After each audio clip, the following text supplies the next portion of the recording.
প্রায় হয়ে হয়ে রাস্টিকেট না হওয়া হেমন্ত মুখোপাধ্যায়ের টিফিনে গান গাওয়া বন্ধ হলেও বাড়িতে ডেকে নিয়ে গিয়ে হেমন্ত মুখোপাধ্যায়ের গান শোনা বন্ধ করা যায়নি।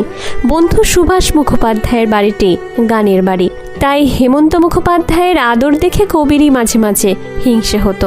তার বাড়িতেই হেমন্ত মুখোপাধ্যায় দুদিনেই হারমোনিয়াম দুরস্ত করে ফেললেন। সুভাষ মুখোপাধ্যায়ের কথা ছিল, হেজি পেজি সবাই তখন রেডিওতে গান গায়, আমার দাদা কাকারাও সবাই গিয়েছে, সুতরাং হেমন্ত কেন গাইবে না। সেই সূত্রেই কালুদার কাছে যাওয়া। এই কালুদা হলেন সিনেমার অসিত বরণ মুখার্জি। মা একদিন শুনে বললেন, টিপিদার কাছে জানা, ওর ছেলে তো রেডিওতে তবলা বাজায়। টিপি বলতে টিআরপি নামের আদ্যাক্ষর। তারাপদ মুখার্জি। টিপি মামাকে খুবই চিনতাম, মামাদের আপিসের বন্ধু। মামার বাড়িতে রোজই আসতেন। হেমন্তর মন পড়ে আছে তখনও লেখায়। লেখার ব্যাপারে ওর যত গুজগুজ ফুসফুস রমাকৃষ্ণর সঙ্গে, আর রেডিওতে গাওয়ানোর যত দায় যেন আমার। গোলাপ শাস্ত্রী লেনে গিয়ে টিপি মামাকে ধরলাম। বললেন, তুই এক কাজ কর, শনিবার বিকেলে আমাদের বাড়িতে যাস, কালোকে আমি বলে রাখবো। হেমন্ত মুখোপাধ্যায়কে নিয়ে কবে অডিশনে যেতে হবে সে কথাও পাকাপাকি করলেন সুভাষ মুখোপাধ্যায় অডিশনের দিন। তবে হেমন্ত মুখোপাধ্যায়কে দেখে সুভাষ মুখোপাধ্যায়ের রীতিমতো রাগ হচ্ছিল। কেন শুনুন, আমার আরও রাগ হচ্ছিল হেমন্তকে দেখে। ঠোঁটের কোণে হাসি, চলেছেও বেশ গটগট করে, কোনো ভয় ডর নেই। হারমোনিয়াম টেনে নিয়ে বেমালুম গেয়ে গেল, যেন এসব ওর কাছে জল ভাত। অডিশনের ফলাফল কি হলো বোঝা গেল না।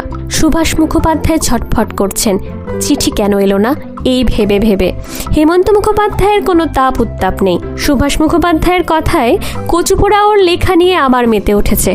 ওর গান হবে কিনা জানি না, তবে লেখা যে তেমন হবে না সেটা বিলক্ষণ বুঝে গিয়েছিলাম। যার মুখ ধরানি নেই, জ্বালানি পুরুনি নেই, সে থোড়াই লেখক হবে। পরীক্ষার ঠিক মুখে একদিন একগাল হেসে পকেট থেকে একটা হলদে খাম বের করে সুভাষ মুখোপাধ্যায়ের হাতে দিয়ে বললেন, এসে গেছে রে। ওর ভাবখানা যেন ওর জানাই ছিল আসবে। এত বড় একটা খবরেও যার কোনো উত্তেজনা হয় না, কি হবে তার সঙ্গে থেকে। ওর রাস্তা ধরেই সুভাষ মুখোপাধ্যায় ভালো বলে আমি পাশ কাটাই, কিন্তু ও আমাকে ছাড়লে তো ঠিক এসে আমাকে ধরে। তখন পরীক্ষা চলছে, বলল একটা ভাটিয়ালি গাইব, আর একটা ওরা নতুন গান চাইছে, আজ রাত্রের মধ্যে তোকে লিখে দিতে হবে। সুভাষ মুখোপাধ্যায় তো অবাক, কোনোদিন গান লেখেননি, রাতারাতি লিখে দে বললেই হলো। হেমন্ত মুখোপাধ্যায় বললেন, আমি তোকে সুর বলে দেব চেনা একটা গানের, তুই শুধু কথা বসিয়ে দিবি, কালই ওদের দিতে হবে।